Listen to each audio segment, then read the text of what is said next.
Welcome to CSGuitars, Science of Loud. I'm currently putting together quite a big video on how valve amplifiers work, and I'm hoping to have that finished by next week. But one thing that's not addressed in that video is what happens when valves stop working. Fortunately for you, my Rocker 15 Terror has started to show some classic symptoms of failing valves, so I've grabbed myself a new matched set of EL84s from Watford Valves, and we're going to stick them in there. And as I'm doing that, I'm going to talk you through what to look out for when valves come to the end of their working life. Right up top, we're talking here about the power valves, the larger tubes in the amp. These are the ones that work the hardest to make the sound loud and therefore will need replaced most often. These smaller preamp valves very rarely need replaced, if ever. They're just not working hard enough in the context of a guitar amp to ever reach the end of their working lifespan. The important thing to understand is that there's nothing wrong with the amplifier when the valves start to fail. Valves are consumable items. They will wear out with use and eventually need replaced. In this respect, they're quite like the tyres on a car. They'll be good for many, many miles of driving, but eventually they will wear smooth and no longer grip the road. How quickly this happens very much depends on how far and how hard you drive the car. If you don't use your amp very often and only ever at low volumes, then the valves are going to last a very long time indeed, perhaps even for the entire ownership of the amp. However, if you're using it for hours every day and really cranking up that volume control, then the valves are going to wear out a lot quicker. I've had this Rocker Terror for just over 3 years. The valves were new when I got it, and for the last year and a half, 2 years perhaps, I've been running this on full power mode into the attenuator with the volume cranked. So these valves have been working hard.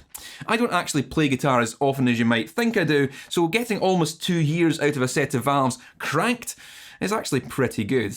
So what are the warning signs that something is going wrong, and what is the correct course of action to take when you encounter them?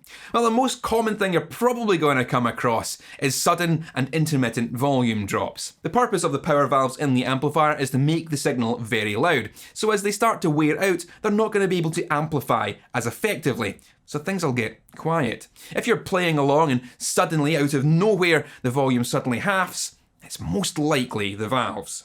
It could also be a more gradual weakening of power, often accompanied with a lack of headroom. The amplifier will sound mushy and undefined, with unusual distortion on top of being quiet. It's also possible for the valves to go into positive feedback oscillations. The amplifier will begin to squeal and feedback. It possibly has some cyclic throbbing sounds as well, which can be visualised as blue flashes in the valves. Now you might be wondering, Colin, why aren't you letting us hear all of these sounds from your failing valves? And the answer is twofold.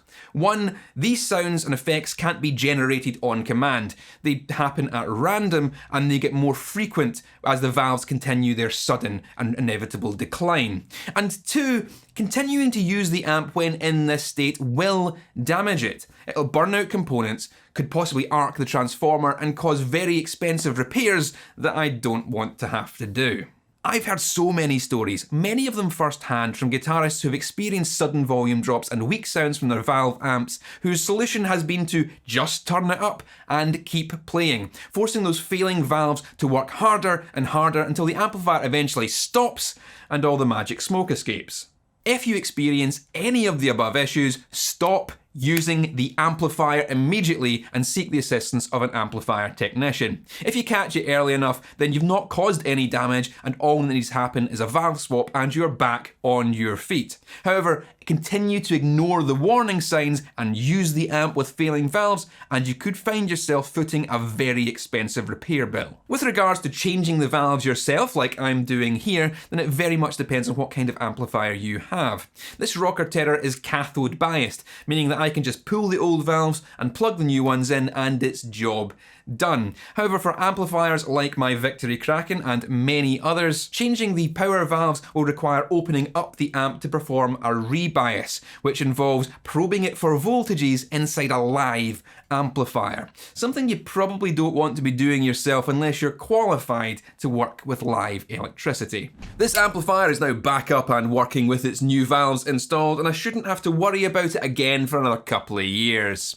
A new set of valves every year or two isn't exactly a massive maintenance cost, and it's worthwhile doing to keep your equipment running at its best. The same as how you've got to buy new strings for your guitar, or oil the chain on your bike, or service your motor vehicle. These things require regular maintenance and upkeep, and you shouldn't be lazy or tight-fisted about it.